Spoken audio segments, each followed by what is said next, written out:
Olá pessoal, na aula de hoje eu vou falar sobre relação de igualdade ou relação de equivalência matemática.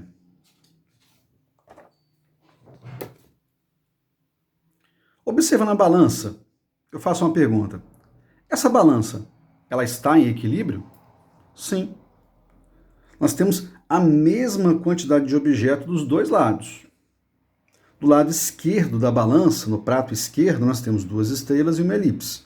E do lado direito, também. Nós podemos representar essa situação assim em sentença matemática. Dessa maneira, eu coloco um igual, porque a balança está em equilíbrio. E do lado esquerdo, ou seja, no primeiro membro dessa igualdade, eu coloco as 2 estrelas com a elipse. E do lado direito, que é o segundo membro da igualdade, eu coloco também as 2 estrelas e a elipse.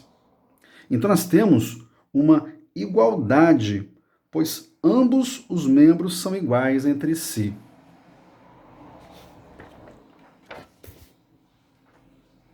Nós vemos abaixo exemplos de igualdades. Nessa primeira aqui, os mesmos números do primeiro membro são iguais do segundo, embora em ordens diferentes. O primeiro membro dá 7 e o segundo membro também dá 7, por isso que eu posso expressar através de uma igualdade. Nesse segundo exemplo, nessa segunda igualdade, os números do primeiro membro são diferentes do segundo membro, porém a soma é 5. 1 mais 4, 5. 3 mais 2, 5.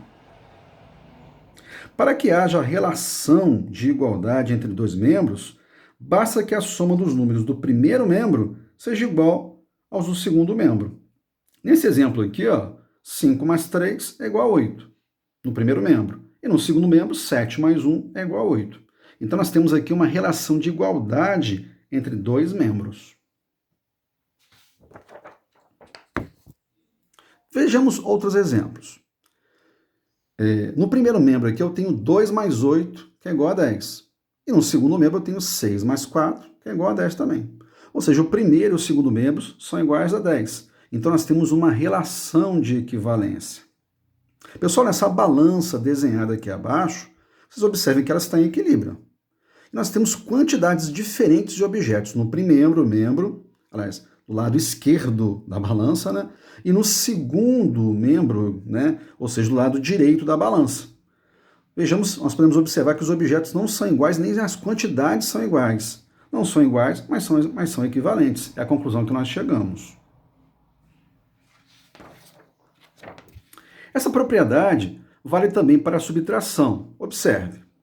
No primeiro membro eu tenho 7 menos 2, que dá 5. No segundo membro, 9 menos 4, que dá 5. Nós temos uma relação de equivalência. Os números são diferentes, porém o primeiro membro ele é igual ao segundo. Abaixo nós temos outro exemplo. No primeiro membro, 6 menos 2 dá 4. No segundo membro, 10 menos 6 dá 4. Nós temos também uma relação de equivalência.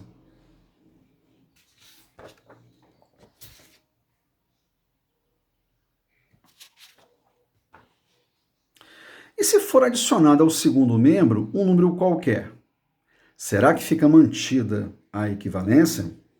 Bem, ao adicionar um outro número apenas em um dos membros, pessoal, não foi mantida a equivalência. Veja que eu adicionei o 2 no segundo membro aqui. O resultado da adição no primeiro membro deu 10, que é diferente do resultado da adição no segundo membro, que é 12.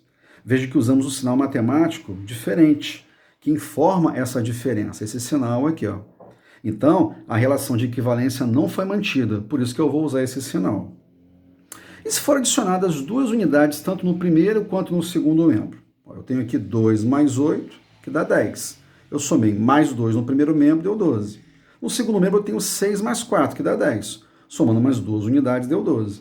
Então a relação de equivalência ela foi mantida.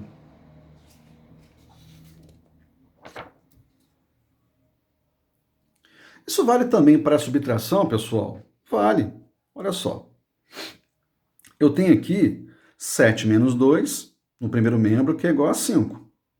E no segundo membro, 9 menos 4, eu adicionei 2 unidades ao segundo membro. E o resultado deu 7 no segundo. Então não foi mantida a equivalência. O resultado do primeiro membro é diferente do segundo membro. Veja agora que nesse exemplo, que eu vou repetir o exemplo da adição. Eu vou adicionar 2 unidades igualmente ao primeiro e ao segundo membro. 7 menos 2, 5, mais 2, 7. 9 menos 4, 5, mais 2, 7. Ou seja, a equivalência ela foi mantida. Nós podemos pensar em um número que não seja 2. Qualquer outro número serve, pessoal. Podemos ser até operações como multiplicação e divisão. Então, para a gente poder fechar a aula, vamos a uma conclusão importante. Para que a equivalência permaneça, galera, ou seja, para que a relação de igualdade seja mantida nos dois membros, é necessário que o mesmo número e a mesma operação seja efetuada nos dois membros.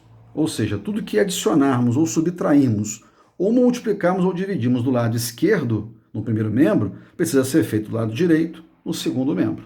Espero ter ajudado vocês, pessoal. Até a próxima. Um grande abraço.